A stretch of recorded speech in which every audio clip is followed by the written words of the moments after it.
Good afternoon, ladies and gentlemen. It's my honor to host this panel discussion today on foreign interference in election. But before we start our panel, we would like to open with some opening remarks. And I would like to introduce Mr. Martin Klus to provide a little bit of local insights in Slovakia. Good afternoon, ladies and gentlemen. I'm happy to be here with you. A lot of familiar faces, very good company to speak about this complicated topic. Actually, I should start with my personal example. When I started my political career in 2015, it was quite complicated to speak about this topic, maybe that much openly as we are speaking now. But let's not forget the main problem in my region, in Banská Bystrica, has started when Marian Kotleba became governor of the region. We had very interesting discussion about what should be the communication campaign about this guy if he is eligible to take part in media or podcast or whatever in that time, or this is the way how to just open the space for the radicals. In that time, we all believed that this guy should stay apart from all the media, and we believe that it was just a mistake in the system that he became governor of the region. But as we saw in 2016, and his party get to the parliament with quite important figures, that was probably the mistake. So we start slowly but surely confront him, also open way. And I was, as far as I remember, first who get to the television with Marian Kotleba to the duel one-on-one. And frankly, that was a very complicated situation for me. Then again, we faced a couple of interesting situations like this with newcomers to the parliament from his party, and I still have no clear answer if isolation of these guys is the best possible solution, or we have to confront them. And the main complicated topic for me is how to deal with so-called alternative media in Slovakia, which are becoming more and more relevant for quite a huge part of our society. And if to take part in some of their activities or not, if to give effects to the people who are listening or following these media, this is what I don't have a clear answer. I tried a couple of times.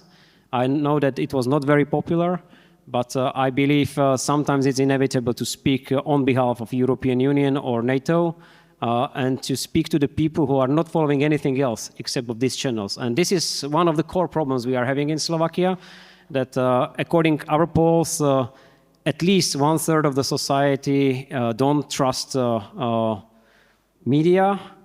Only media they are following. This is very important, and of course they are following mostly so-called alternative media and nothing else. So the main information source is coming from these media. So this is the discussion we are still having, also in an academic environment, but I used to have, even in a position of the State Secretary of the Minister of Foreign Affairs, how to deal with this kind of media. And I hope we will find, or at least we will try to find an answer here.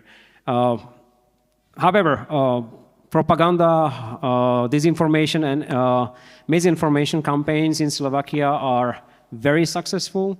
We can follow it very clearly on public opinion polls we are doing.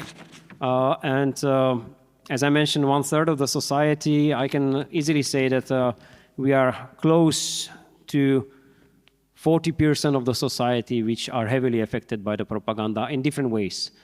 The main problem from our point of view is that these are not only people 50 plus. These are quite often youngsters, 18 plus, up to 29 especially. And as long as my daughters are in this age, I'm trying to discuss it with them, and I'm very much worried about what is happening in this generation, because when I spoke about alternative media, they are not even following alternative media anymore. They are following only influencers. And if these guys are having some specific opinions, for instance, about the flat earth, then these youngsters are copied very easily. So when we did poll about the flat Earth, for instance, more than half of the population, 18 to 29, somehow believe maybe Earth is not Earth as we know it. This is very dangerous figures, and it's saying something also about the educational system in Slovakia too. And I prepare 4 pictures for you just to make a bit clear what we found out in some of the polls. And one of them is should Slovakia be military neutral, even if it means a lower standard or of living for our citizens? As you can see in these figures, it's quite an important part of our society who believe that neutrality is the best option for Slovakia. This is the poll from the end of June when we had such a discussion after some of the representatives of contemporary coalition mentioned, including Prime Minister, that maybe neutrality will be a suitable solution for Slovakia. So this is the result. Another one, should Slovakia become part of the Russian Federation? We ask such a crazy question, but as you can see, for some of the people, this is not crazy enough. More than 10% of our society positively believe that it could be a better solution than to stay sovereign state. Of course, we can take a look on this number 1 figure, which is very important and clearly saying that no way. But then it was very interesting to check these figures also if it comes to the age groups, if it comes to the regions, and if it comes to the education of the people. And you can imagine what the result was about. What do you think? Who do you think is responsible for the assassination attempt on Prime Minister Robert Fico? This is what we asked in October 2024. And as you can see, our society is heavily divided on this topic, or used to be a year ago. More or less sure that the figures should be more or less the same also today. And this is clearly saying that Slovakia is split country also on such a crazy topic like assassination on a prime minister. But what is important, 13% of our population believe that assassination never happened. And if you take a look to these figures, you can find a lot of supporters of prime minister. So this is also very interesting that there is kind of a backfire from all the propaganda hoaxes and misinformation, disinformation campaign he is personally supporting. So this is one of the results of it. And last but not least, we have very interesting discussion about the COVID-19 pandemic in Slovakia. And we have a very interesting representative of our government, Mr. Petr Kotlar, who is mentioning interesting facts and figures, as he believes facts and figures, that, for instance, whoever is having vaccination on COVID-19 should become a corn and stuff like this. So you can see also on these figures that there is quite an important part of our society who believe that it could be true, or the truth is somewhere in the middle. So this is also very, very dangerous. And again, you can find a lot of interesting figures if you take a look in details from which regions, which age groups, and educational groups these people are coming from. We can speak about it later. Thank you. Thank you very much. I think the saying it's not bright, it's an understatement. But to provide his diplomatic point of view, I would continue with Dr. Kurz. Okay, thank you very much. And thank you for having me here. So I've been asked to share with you a bit our experience from our last general elections, February this year, as I do not assume that everybody is familiar with the outcome of these elections. Just let me briefly, in 2-3 sentences, describe it. They were early elections. Usually we would have had the elections in September, later on this autumn. What happened in the elections is that the former parties, the parties who had formed the former government dramatically lost. Liberals are no longer in parliament. Social Democrats reached the lowest level, the worst result since 1884. And even the Christian Democrats, who now are the leading party in government, just only reached the second worst result ever. So what we have now is a government of losers. That's no doubt. The only party that really profited, that doubled, was the extreme right populist party called AfD. That's Alternative for Germany, AfD. They doubled their share to nearly 21%. So the question now is that due to foreign interference? Which we have been observing foreign interference, yes, to a large extent. I would somehow frame that in what we have seen for many years now. We are in a hybrid confrontation with Russia, and that was just part of it. And this is ongoing from cyber attacks to what we now see, drones everywhere, to warplanes entering Polish and Baltic airspace. So I would put it in that context. What we have seen during the elections is interference only from Russia, nearly only, very little from China, but only from Russia.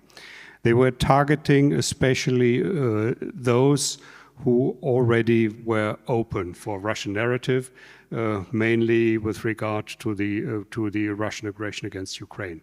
So it's their attitude towards Russia and to the war that were the main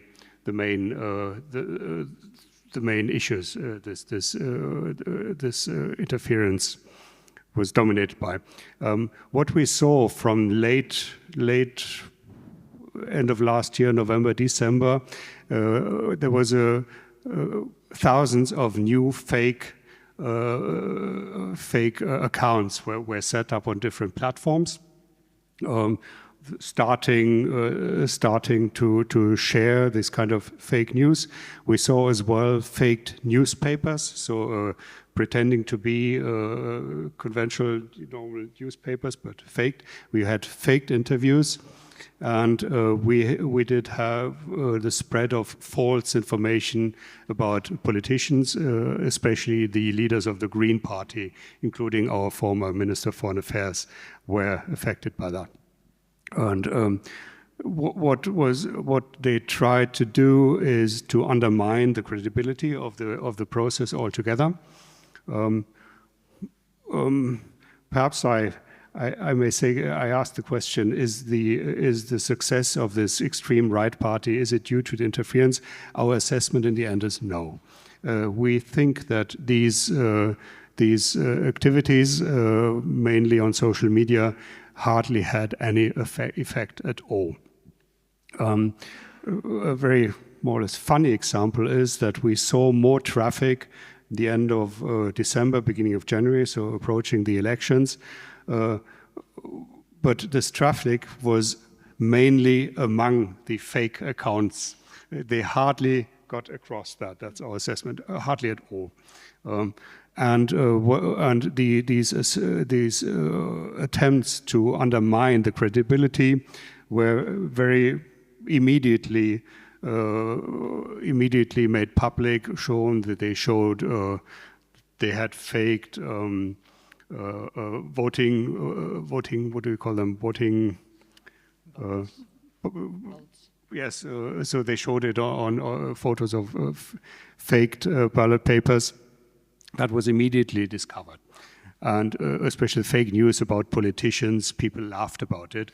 So it was clear that in the end it did not have an effect. And the success by this extreme right AfD is probably not due to this kind of foreign interference.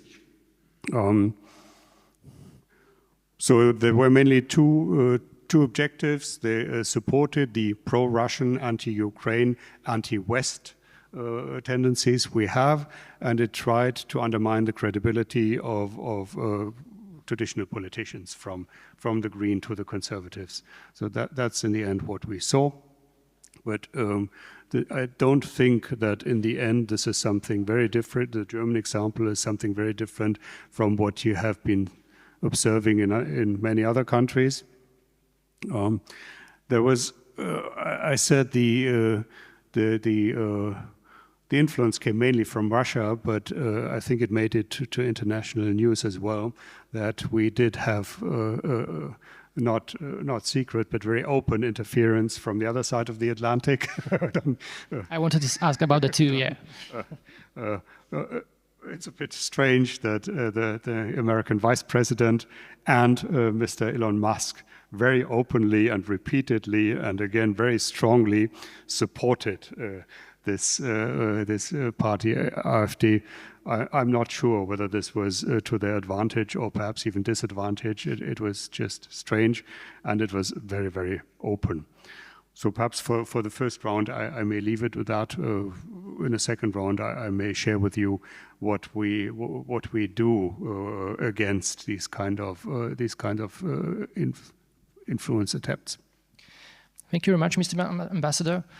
Nice to hear that these efforts were seemingly not successful and even laughed at some point. Let's now dive deeper and listen to expert insight of Mrs. Irish.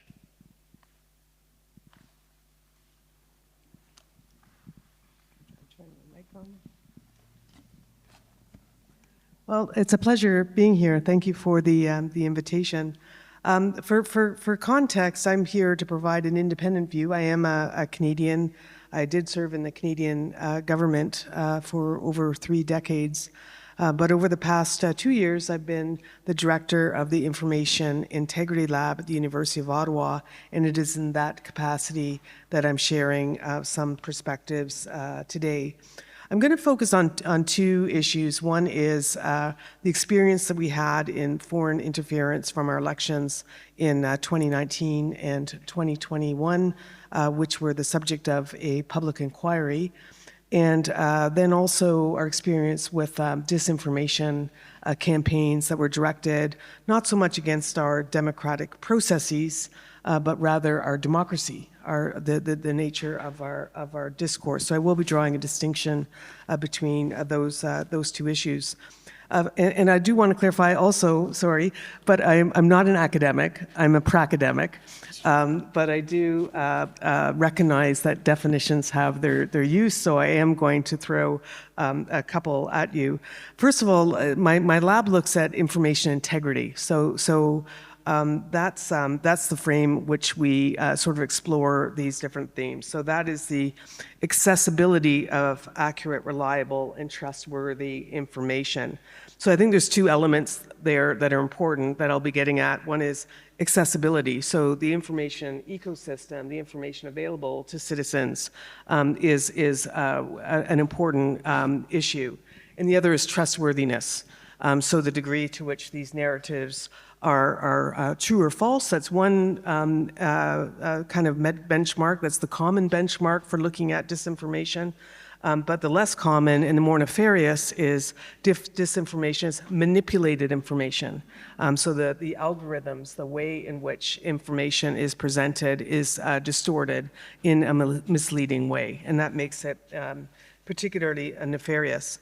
And then when we talk about foreign interference, in Canada, that definition has a clandestine quality. So in other words, there was a big discussion in Canada about what is the difference between foreign interference and influence.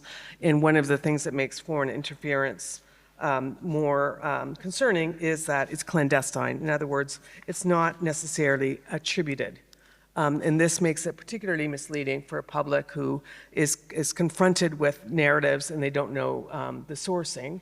And the sourcing comes from a hostile state or non-state actor with a particular agenda. So with that out of the way, all that definitional work, I would point out, so there was concerns in Canada from the possibility of foreign interference in our 2019 and 2021 elections. And so a public inquiry was struck by the government to provide an independent examination of this. It was headed by a judge, Judge Og, who spent several months interviewing different experts, presented, I think, 5 volumes of recommendations and observations, and I'm not going to go into those. You'll be relieved to hear. But in terms of the wave tops, it was determined that there was foreign interference, that the foreign interference in our case was primarily from China, not Russia. In China, it was mainly issues directed at the diaspora in Canada through WeChat and Chinese language media. And there was efforts to also influence campaign or candidate selection. And that was spotted. So in Canada, we do have safeguards around our democratic processes, which held.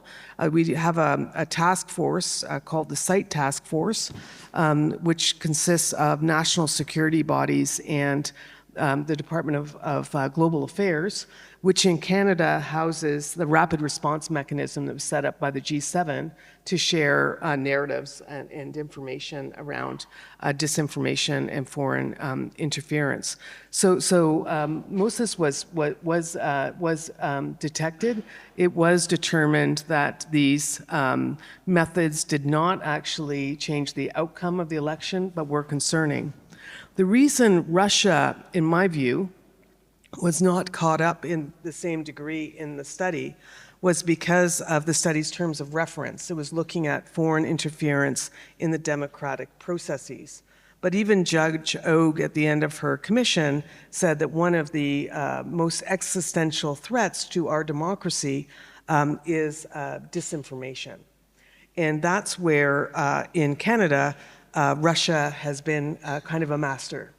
So it has, in Canada, we've observed from our lab and other independent labs that Russia has a very broad but decentralized infrastructure of troll bots and influencers who are active in promoting different narratives that try to undermine democratic discourse in Canada. So some of those are more influence-based, like trying to draw divisions within our alliances, whether that's with the United States or whether that's with NATO. But more fundamentally, it looks at wedge issues within our society. So those can be issues around gender identification, immigration, the Israeli-Gaza war, issues that are divisive because we are a robust democracy and we do have healthy debates around these issues. But what Russia does is introduces disinformation or that are designed to promote wedges within these already controversial issues. And it does so through bot networks. It does cloning. I know we've had cloning in Europe. We've also had that through that doppelganger where in Germany, I know it's had this too, where sites that are media sites reputable in Canada are cloned and then become repurposed as disinformation vehicles. So I can come with some specific examples as the panel goes on, and also some of our recommendations on how to tackle these issues. Thank you very much. So with that insight in place, I think it's a good foundation for discussion. And I would follow up on you and a little bit of a dictionary window, because the general public often hears terms like hoaxes, disinformation, hybrid threats, but the FIMI, the foreign information manipulation and interference, that's something that they don't come across very often. Like it might sound self-explanatory, but FIMI is not just something we have seen in Romania when we had those allegations against one of the candidates. It might be, I suppose, a lot of different and much smaller things. So what can we describe the range of operations that FIMI include? Sure. So in Canada, the definition for FIMI is it's foreign efforts aimed at covertly manipulating the information environment to achieve objectives. And the tendency for FIMI in Canada has been to try to undermine public trust. As I think came out also in your survey, public trust has been declining in Western countries in general. I would say perhaps the COVID epidemic was kind of a watershed in that. Unfortunately, public trust levels have not bounced back. So part of it is to whittle away at public trust in elections, public trust in institutions, public trust in information. So all of that is being exploited through FIMI operations. Another tactic is to go after social polarization. So I started to talk about that already, looking at already divisive issues within our societies and trying to develop wedges. And also disrupting the government, the government's ability to implement issues. In Russia's case, we have seen also part of the influence element of that is to try to establish wedges within our alliances, including the NATO alliance, which serves its objectives with respect to the war in Ukraine and its broader aspirations. So like supporting the tension between the allies within the alliance. That's correct, yes. And also, if I may, we talked earlier about an example, both Slovakia and Canada are in the multinational brigade in Latvia, and that brigade has encountered disinformation from Russia. One of the narratives, which maybe not seem harmless, but it was about Canadian troops putting pressure on the housing market, the availability of housing and the availability of housing prices. You could say, well, why is it important to understand if there's a motive behind it? So when we talk about the difference between misinformation, disinformation has a motive behind it. So in that particular instance, the narrative was not about housing prices, although it's important to correct the record on the housing issue for sure.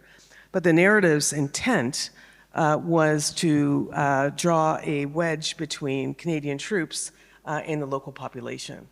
So the reason the distinction between mis and disinformation becomes important is motive matters when you're trying to respond. So in this particular case, it's important to respond with a counter-narrative that not only corrects the record on the facts, but also goes to the underlying intent to show why Canada is contributing to and its allies are contributing to the security of Latvia, and have that being part of the counter narrative. The Latvia thing is one of those examples when something is actually happening. We can see that the disinformation is based on information that is true. For example, the prices on the market. Mr. Kus, do you see this in your polls when you are dealing with opinions of general public that this might be one of the factors why they are more vulnerable to do disinformation? Because oftentimes the disinformation is like half truth and the other half is like made up narrative to fit the original intent. Well, this is the way how these so-called alternative media are working, that they issue, 10 articles which are completely true. Most of them are coming from our agencies, press agencies.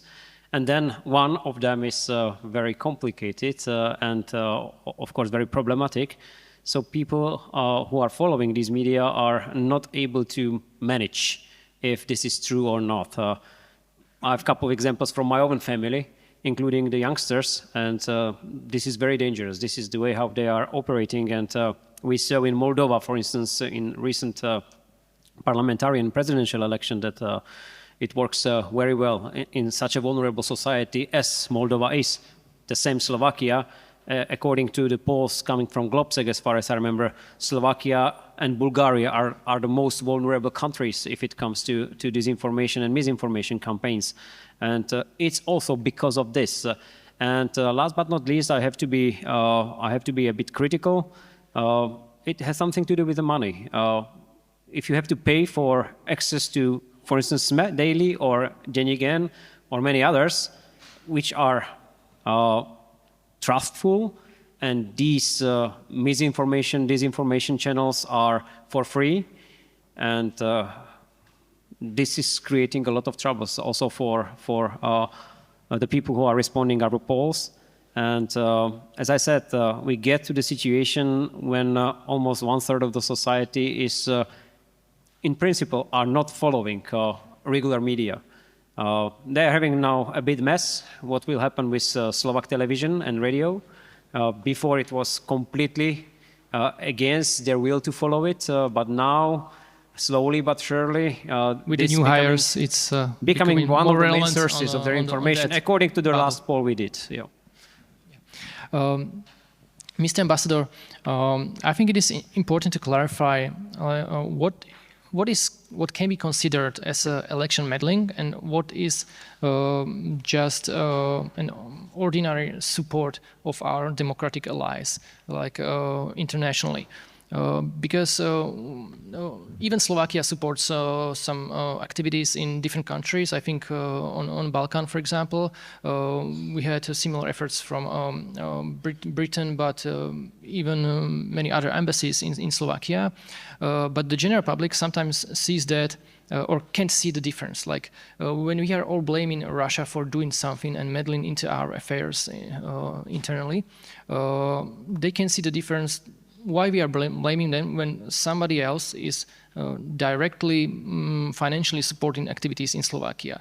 Like how can we, where can we draw the line between what is just a genuine help and interference? It's a very good and at the same time very, very difficult question, because I do not think there is a line you can define. And it may change according to circumstances. Of course, for example, Russia is in a very formal way right that we have been influencing their societies, their policies for decades by supporting democratic, open media organizations.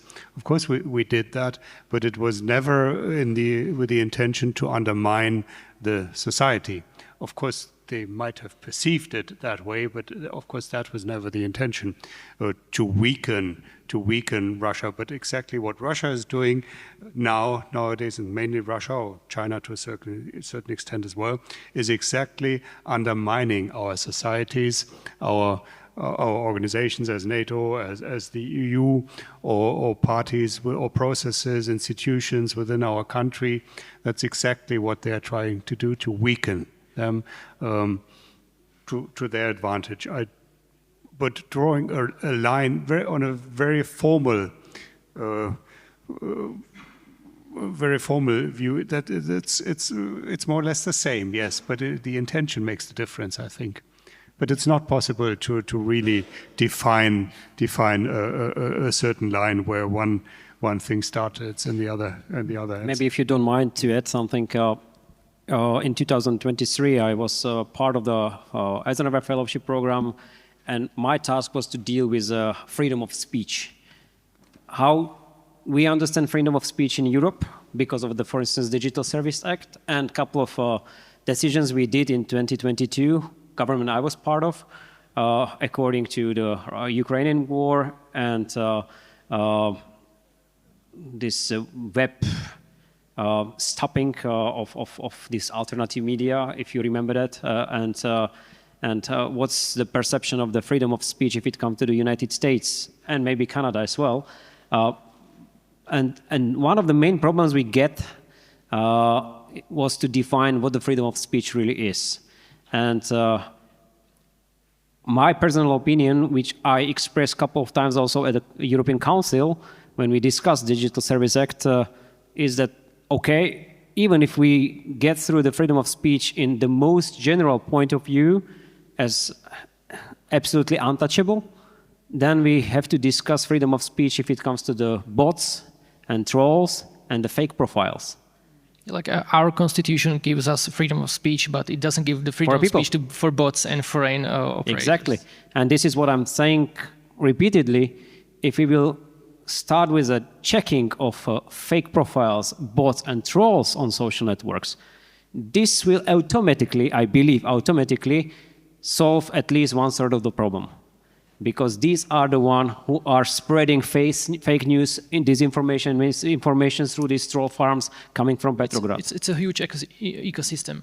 Mrs. Irish, do you think the platforms are doing enough to identify these trolling farms and inauthentic behavior? Well, I think we've seen the platforms go in a different direction recently. So we don't have a DSA like the European Union has, and we're watching that very closely to see how that is going to be implemented, because it does depend on cooperation from the tech platforms, including cooperation not just in terms of the content, but also cooperation in terms of providing access to data. Which hasn't been an issue that's come up, but one of the challenges that we're increasingly faced is just making sure that we have enough information on the algorithms and the data from these tech companies to really understand what's going on. And so at the moment, I would say that we are not in a happy place with respect to collaboration from the tech platforms. And perhaps just to build on the question about trolls and bots, if I may, there's a good example that came from our most recent election, the 2025 election, which I think is just revealing of how nefarious this can be. So my lab and a lab from McGill had cooperated to look at, in collaboration with other labs in Canada, we're monitoring the ecosystem, and we came across some signs that Canadians were expressing concerns that they were associated with a website promoting Canada as a 51st state to the United States that they had never been associated with. And so we did some digging on the forensics, why this mature website all of a sudden popped up during the elections. And when we did the forensics, we found out that that website had started off about 7 years ago as a real estate exchange website, and had gathered a good, healthy following. And then that website had been sold half a dozen times and repurposed. It was repurposed as a shopping channel at one point, until it had another healthy set of followers, and eventually it was bought out by a splinter group with associations with it seems to be a U.S. far-right group with a Canadian group, but sponsored and amplified by Russia. And so this website started promoting Canada as a first state, and all of a sudden Canadians were concerned, why are we associated with this? But the nefarious part of that is also that there are probably a whole bunch of Canadians who don't realize even now that they may be associated with that website, but the algorithms know that they are associated with that website. And so they are probably getting news, distorted news, thinking that they are in favor of Canada as a 51st state. So that's the kind of climate we're in now. And that's why it's very important to raise that trolls and bots. This inauthentic behavior, this clandestine manipulation of information is as important, if not even more important than the narrative itself. Because the narrative you can bunk, you can get into a debate, but this kind of manipulation of information really undermines our ability to have a proper democratic discourse. Before we move to lessons learned and their implementations, I would like to ask Mr. Klus, how the politicians willingly or unwillingly helped to these FIMI operations be successful. And I mean by using the disinformation as kind of a daily work tool, because we can see that in politics these days that many leading politicians are literally using that as one of their tools. Does this makes the general public more vulnerable to disinformation and thus more vulnerable to these FIMI operations? Yeah, as we saw in those figures coming to neutrality of Slovakia, of course, Prime Minister voice, for instance, has a huge influence, especially on his own voters.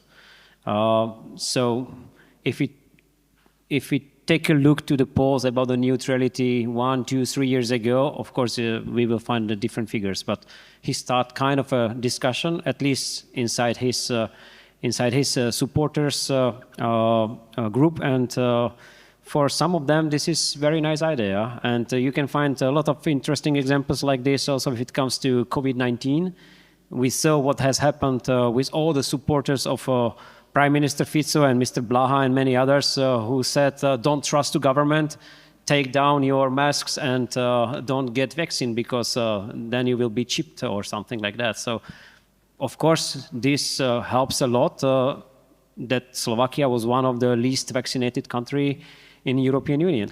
But also it can quickly get out of hand. You know, we have seen that at the beginning of this year when there was an epidemic of the animal disease. You know, that people suddenly, when the government needed the trust that they are doing the right thing to protect our businesses, and suddenly there was a lot of people who were just not believing that this is happening. That was a very interesting example that people start to believe that we have to do something with this very specific disease and maybe to follow the rules because Prime Minister said we have to trust to scientists and their experience with this specific disease. Right. But he didn't say the same about COVID-19, so that was very specific situation. And we saw, according to all the figures we have, that people were much more willing to follow the rules. Of course, we can't compare this animal disease with the COVID-19 in many cases, but in this very specific problem, we saw how influential was that Prime Minister plus complete opposition, everybody in our government said, okay, let's follow the rules because that will be a tragedy for all of our farmers.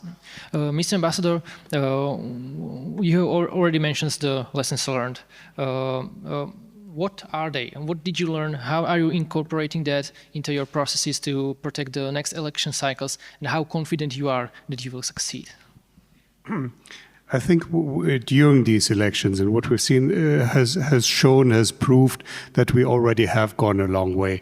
As I said, this was not a single incident. It was a flow of disinformation we've seen for many years now. And I think keywords are, to counter this, keywords are awareness and cooperation on different levels. We have set up quite a number of different agencies or working groups. For example, in my own ministry, we get every week we get a fact sheet informing us on recent or actual trends on disinformation in Germany and Europe and elsewhere. We have in our Ministry of the Interior, we have a working group which is manned by colleagues from many ministries, including my own. We do have new formats of cooperation between the different security agencies. And a special case in ours, in the German case, is that we are federal states, so we always have to communicate with the federal states as well. Makes it a bit more complicated, but we're doing that. And of course, we're very, very closely cooperating in the EU framework and NATO framework. My expectation is, perhaps I'm too optimistic, but I don't think so. For the time being, we are aware. We talk, we communicate this to the public. We speak to the media. We, as government, speak to the media. We talk to we're in continuous exchange with the different platforms. Mostly, I would say, successful. So I think as soon as we have become aware what kind of threat this is, I think our build-up is quite okay for the future. A bigger challenge I see is what Martin Kloos has been describing, that younger people lose their trust or just the interest in traditional media. Can just say our public media, television, radio, have become very much under pressure, not only because of mistrust, but just people don't care anymore. See, the average age of a viewer of a consumer of our public media, I'm under the I'm under the average age of people. It's nearly 70 by now. The average viewer of our public television, and this is going to cause a problem, and something I don't think we already really have a remedy for that. Unfortunately, we are getting out of time, but I would like to end on a positive note. Mrs. Irish, what are the aspects we can build on to protect our elections and our democracies? What are our key assets we have in this fight? Well, I'm glad I wasn't forced to come up with the optimist reading. But in terms of, there are things that we can do. One is, I think the issue that's just raised, we need to make sure that our information ecosystems are more resilient. How do you deal with those issues of, our younger generations in particular drawing more and more of their news from social media, also from influencers. We don't even know often who these influencers are influenced by, and so that's definitely a part of the issue. And we have to make sure that we're investing in local media options for our public.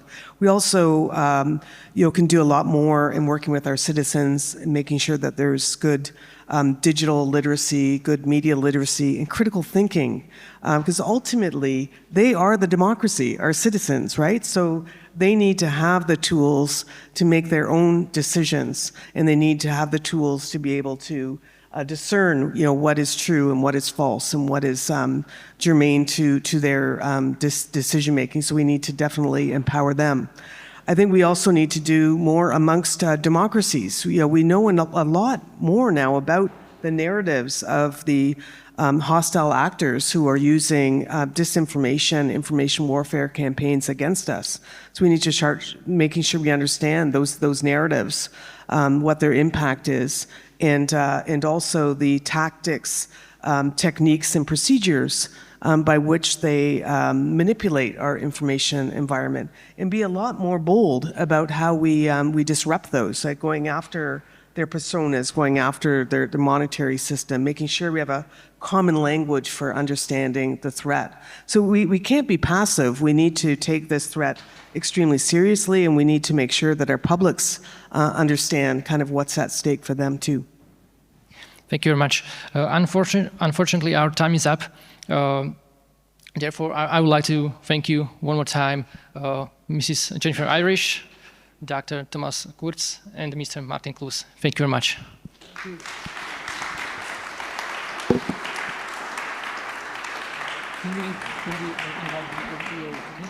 you.